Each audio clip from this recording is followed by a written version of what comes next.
Hi, I'm LDS in Medium, and thank you so much for tuning in today. I want to try to bring religion and spirituality closer together, and this is what this pod is all about. I will talk about my own thoughts and feelings as I am both LDS and have spiritual gifts, something that I've had my whole life, but I always thought that it was hard to combine these gifts with my religion. This has torn me into two directions, and I have talked to many people who feel the same way. I can't choose not to have my spiritual gifts, but I can choose how I use them. And I always want to use them for good and to help others. I believe my heavenly parents gave them to me for a reason. So, this is me. Join my quest for knowledge. Tony Robbins, Day 3, Episode 3. So sometimes, if you feel stuck, if you're not where you want to be, or if you have circumstances that are not ideal, then maybe, not just maybe, then you need to change your circumstances. Albert Einstein said that repeating the same thing over and over and over again, expecting a different outcome, well, it makes you kind of an idiot. It's not a word I like to use, but he said it, not me. So you can change your circumstances in different way. Actually, something that stimulates change is a crisis. Crisis creates breakthrough. And when people are having crisis or suffering or pains, very often they turn to God. It's like it's the last resort. It's like, okay, now I really need you. So now I'm going to be here and I'm going to pray and I'm going to listen. And I hope that if you turn to God in a crisis, you also remember Him when the tide has turned and you're in a good place. Always be grateful and give thanks. So what are the things that you can change? Don't you remember that wheel in the Book of Mormon? They were happy, they forgot about God, they wound up in misery, and then they started praying again, and He helped them, and they got the money, the grains, everything back, and then they were happy again, and they forgot about Him. It's kind of the wheel of existence and how we work as humans. Well, it was usually a couple of generations. So the grandparents did good, then the kids, they kind of did a little bit worse, and then the grandkids, they forgot about them, and then it started over again. So what can you change? Well, as this day was about products and promotion, then we talked about products, but we kind of made it to suit also you as a person, but I'm going to mention the both. So you can change the product and kind of put that equals that you can change yourself. Or if you lost yourself on the way, you can go back to who you were. Or might be some things about yourself that you really want to change or feel that you need to change.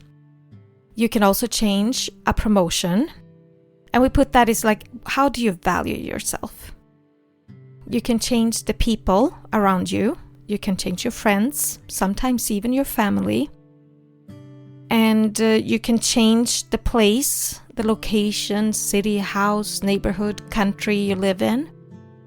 And you can also change the price of the product, or we put it as how to take care of yourself.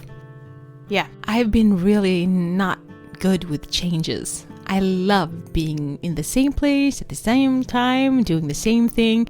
I would be the ideal person to have in a factory where you did the same thing at the same place at the same time. I'm really, really good at doing the same thing.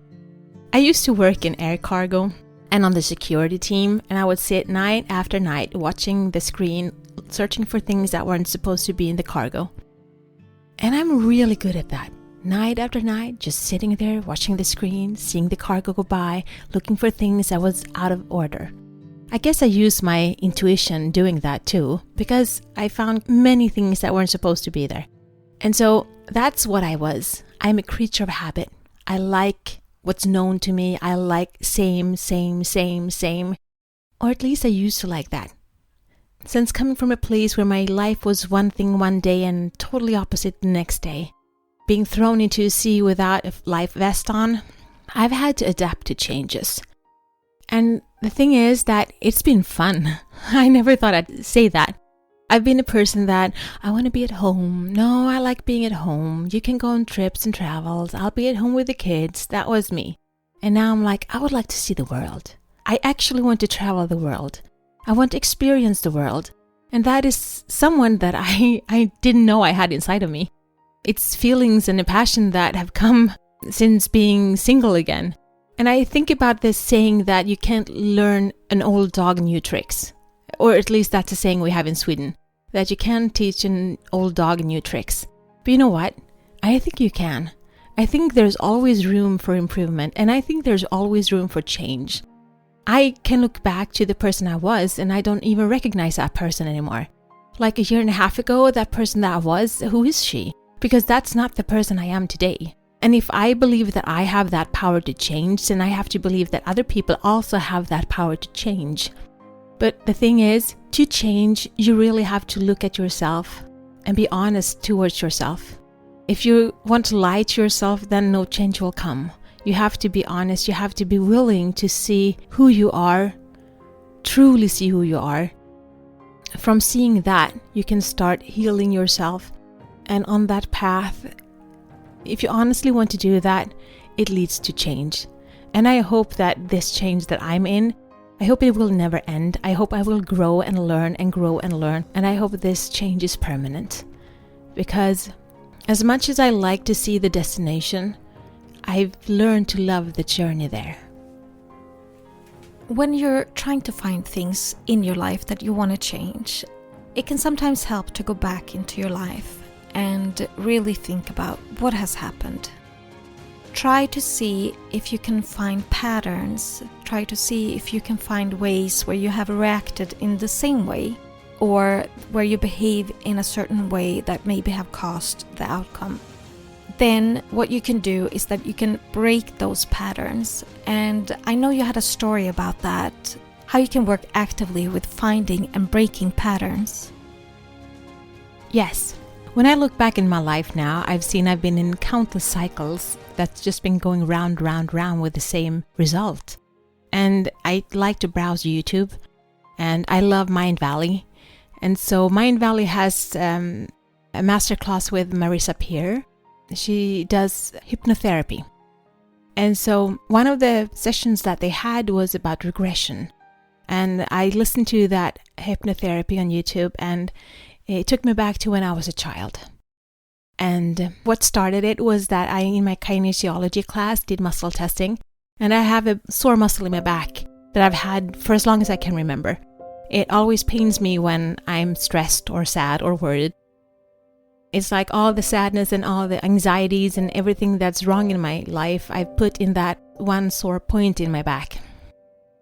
And so we talk to the muscles. It might sound weird, but we talk to the body and we activate the muscle by pushing it. And they ask me questions like, how old were you when you had this? And then my muscles in my body answers. And I realized that I had it since I was 3 years old.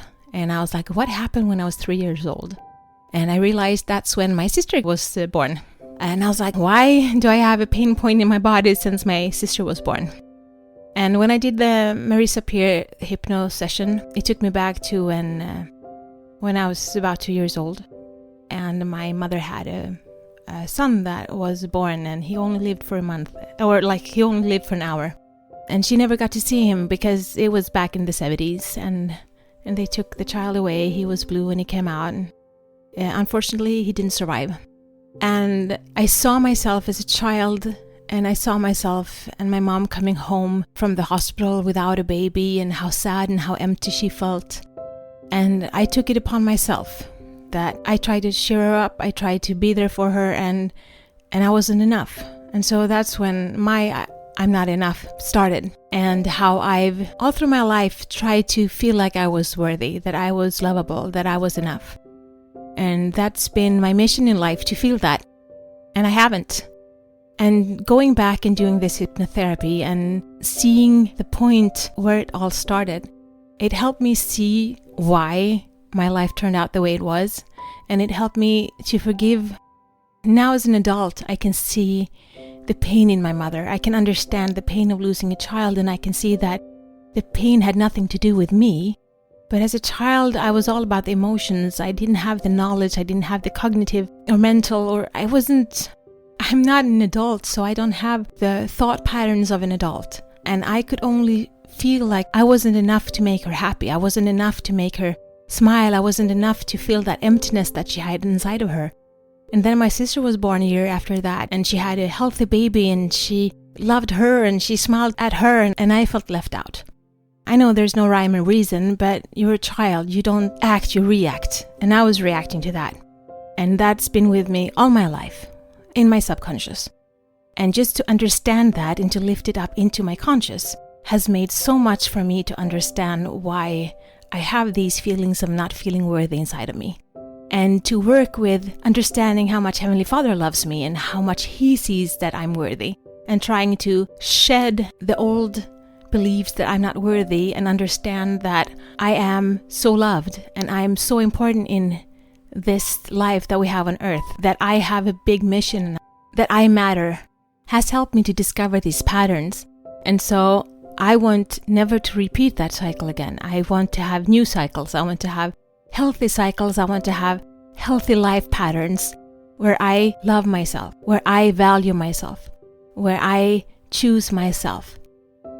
And I started doing this even before I was aware of it. I started by choosing to honor the feelings that I had inside of me. I've taken so many classes. I have so many diplomas. I have one for craniosacral therapy. I have one for Reiki. And I have like Reiki 1, 2, 3 masters, master teacher. I have psychic classes that I've taken. I have tarot classes that I've taken. I have, I'm working on NLP, neuro-linguistic programming. I have bought a course in tapping. I have so many things inside of me. The kinesiology, the chiropractic studies that I've had. I tried to do everything by myself. I tried to think of every possible way or angle that I can help. Whether it be bodily or nutrition or health, I want to do it. But something that I realized is that I can't do it all by myself. I'm just one person. And the more I learned, the more I forgot. And the less I knew. And so my struggle is to say no and say, you know what?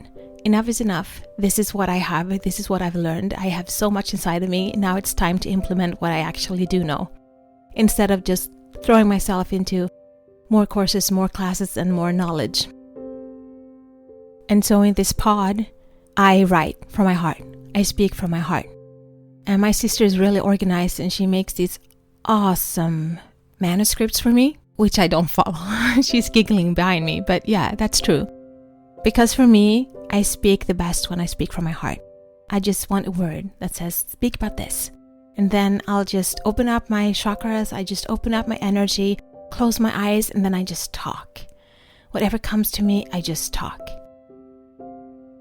Because when I talk with my heart. And hopefully someone's heart will get moved. And they will hear the sincerity, my heart to theirs. That's all I can do. This is who I am. This is my journey. And I'm so grateful that you're listening to me. Until next time, be the light, share the light, spread the light, and shine. Thank you so much for tuning in. We'll be back tomorrow for a new episode. This is my journey. Thank you so much for keeping me company today. Please download, like, share, and subscribe, and help spread the light and spread the word to expand our community. Let's bring more love, peace, and unity to this world. Take care of yourself and your loved ones. Always be grateful, kind, and loving. Be brave and remember to step out of your comfort zone and smile. If you support us on Patreon, you will get access to our meditations and extra materials so you can download them as MP3. Also, we now have a Facebook group, which you can access from our Facebook community. Please answer the questions as you apply to participate. It will be a safe haven where we can keep discussing religion and spirituality, our spiritual gifts, and self-development. Remember, one person can make a difference, but together we can change the world.